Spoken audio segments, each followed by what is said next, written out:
Hey everyone, in this video, I will show you how to use a VPN on chat alternative.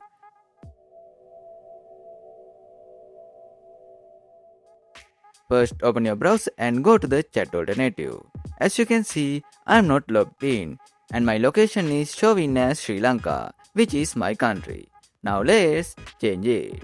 Go to Google and search for Turbo VPN. Then download and install it on your computer.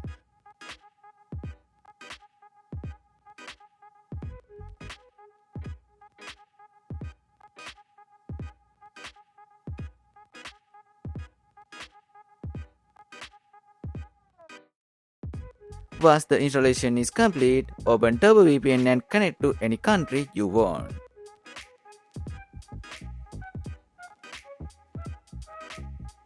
After connecting, open a new incognito window in your browser and visit the chat alternative website again. This time, you will see that your location has been changed. Now you can log in and start chatting without any issues. I hope this video helped you out. If it did, make sure to like this video and subscribe to the channel. Thanks for watching.